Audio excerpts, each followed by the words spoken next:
ಸುಬೆ ಕಾಡನ್ ಬಿಡ ಬಿರಿಯಾನಿ ಹೇಳ, ಹುಡುಗರಿಗೆಲ್ಲ ಸೇರ್ಸ್ ಹೇಳೋ, ಫ್ರೀ ಆಗಿ ಕೊಡ್ತಾನಲ್ಲ. ರೋಟಿ ಕಪಡ ಅವ್ರ ಮಕಾನ್ ಎಲ್ಲ ಫ್ರೀ ಅಲ್ಲ ನಿಮ್ಗೆ? ಸುಮ್ನೆ ಯಾರು ಕಾಸು ಕೊಡಲ್ಲ ಸರ್, ಕಷ್ಟಪಡ್ಬೇಕು, ರಕ್ತ ಸುರಿಸ್ಬೇಕು. ರಕ್ತ ಸುರಿಸ್ಬೇಕು. ನನ್ನ ಫೋನ್ ನಂಬರ್ ಯಾಕೆ ಹುಡುಕ್ತಾ ಇದ್ದೆ? ಎನ್ಕೌಂಟರ್ ಶುರು ಮಾಡಿದ್ರಂತಲ್ಲ ಸರ್, ಸ್ಟೇಷನ್ ಬುಕ್ ಮಾಡ್ಕೊಂಡಂಗೆ ನಿಮ್ಮನ್ನೇ ನಾನು ಬುಕ್ ಮಾಡ್ಕೋಬೋದಾ ಅಂತ. ಎಷ್ಟು ಕೊಡ್ತೀಯ? ತುಲಾಭಾರ ಮಾಡ್ಸೋಣ ಸರ್. ತಕ್ತಿಲ್ಲೊಂದ್ ಕಡೆ ನೀವು, ಇನ್ನೊಂದ್ ಕಡೆ ದುಡ್ಡು. 2,000 ರೂಪಾಯಿ ಹೊಸ ನೋಟು. ಬ್ಲ್ಯಾಕ್ ಅಂಡ್ ವೈಟ್ ದುನಿಯಾದಲ್ಲಿ ಪಿಂಕ್ ನೋಟಿನ ತುಲಾಭಾರನ? ಡಿಪಾರ್ಟ್ಮೆಂಟ್ ಅವರು ನಿಮ್ಗೊಂದು ಲಿಸ್ಟ್ ಕೊಟ್ಟಿದ್ದಾರೆ, ನಮ್ದೊಂದು ಸಣ್ಣ ಲಿಸ್ಟ್ ಇದೆ. ಸೇರ್ಸೋಡ್ದು ಬಿಡಿ.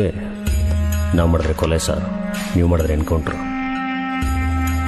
ಏನು ಯೋಚನೆ ಮಾಡ್ತಾ ಇದ್ದೀರಾ? ನಿನಗೆ ಯಾರೋ ಹೇಳಿದ್ದು ನಾನು ಡಿಪಾರ್ಟ್ಮೆಂಟ್ಗೋಸ್ಕರ ಕೆಲಸ ಮಾಡ್ತಿರೋದು ಅಂತ? ನಾನು ನನ್ನ ಖುಷಿಗೋಸ್ಕರ ಕೆಲಸ ಮಾಡ್ತಿದ್ದೀನಿ. ನಾನು ಯೋಚನೆ ಮಾಡ್ತಿರೋದು ಕ್ರಿಮಿನಲ್ನ ಹೇಗಿಡಬೇಕು ಅಂತ ಟ್ರೈನ್ ಆಗಿರೋ ನಾನೇ ಕ್ರಿಮಿನಲ್ ಆಗಿಬಿಟ್ರೆ ನಿನ್ನೆ ಮೊದಲು ಎತ್ಬಿಡ್ತೀನಿ. ನೀನು